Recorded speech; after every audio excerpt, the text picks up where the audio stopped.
Hi, we continue with Zechariah's strange visions.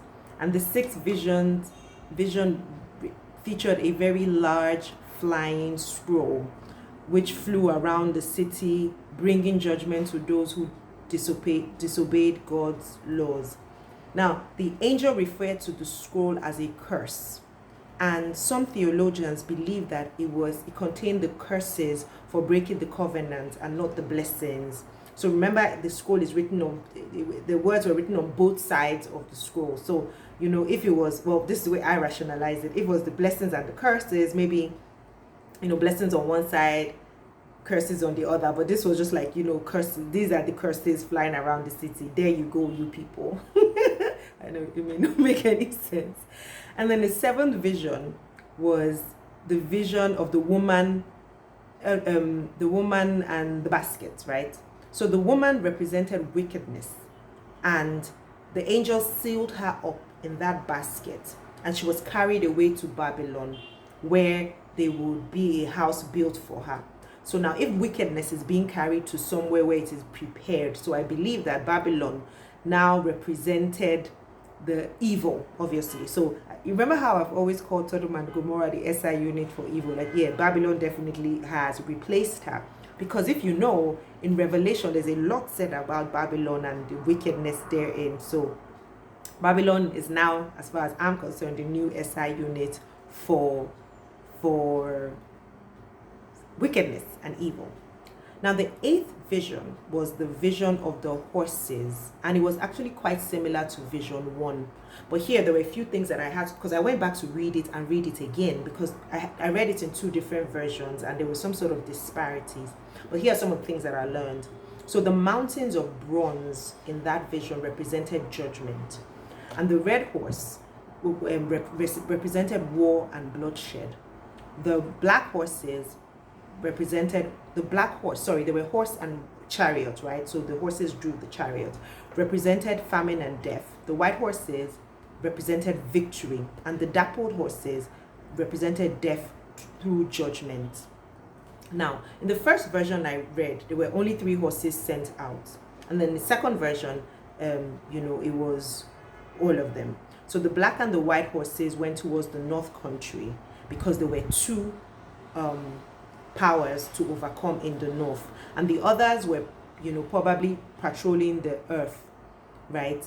But because the first one I said, the first thing I had written down was that the 3 horses, only 3 horses went out. The chariots with the whites went to the north, and the whites went to the west, and the dappled went to the south in one version. But then what I found out was that the ones that went to the north quieted God's wrath. Oh God, I've started calling it wrath. God's wrath in that place. So that one was a very tricky one, but here you get the whole picture. The word of the Lord that Zechariah received concerning Yeshua was very significant. Priests wore turbans, like what we saw yesterday when we spoke about, even from the lessons that we learned, God stripped him of his garments and put on priestly garments and a turban. But here in chapter 6, the royal crown was given to him instead of a turban, and the royal crown that was made from gold and silver for him to wear. And this represents the throne, the glory, as far as I was concerned. So this, along with the throne in the temple, was a foreshadowing of Jesus Christ as the messianic king. Here, Yeshua is a forerunner of the branch, Jesus. And here's a fun fact. The name Joshua in some translations, and Jesus actually mean the same name. They are the same name. They mean the same thing. So this was probably a foreshadowing. Very interesting.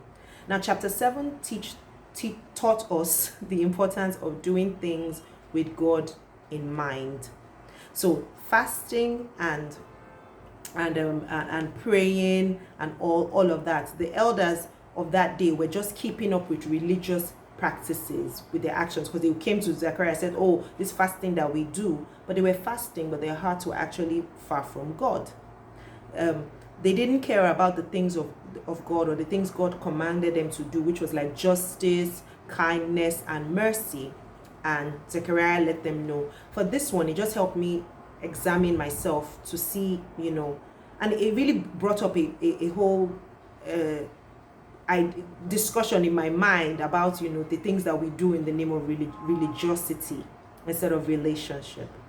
Now, God's consistent reminder to his people that he will bless them, that's Jerusalem, and bring judgment to their enemies was very reassuring, because it's just something that we just keep hearing and keep hearing and keep hearing. Generations pass, prophets come and go, but these promises always just seem the same. And God, is just very consistent about the fact that he was going to bless them and bring them to redemption. And Jesus is unmistakably in chapter 9, verses 9 to 10. Just reading it reminded me of the triumphal entry. Do you remember when it says he will ride on the colt of an ass? And so all of that. I mean, these prophecies of Jesus offered hope to the people. He gave them inspiration as well. So the lesson here for me is a gentle reminder that God always keeps his promises, no matter what. Time may come, time may go, seasons may change, things may change, but God's promises always remain the same.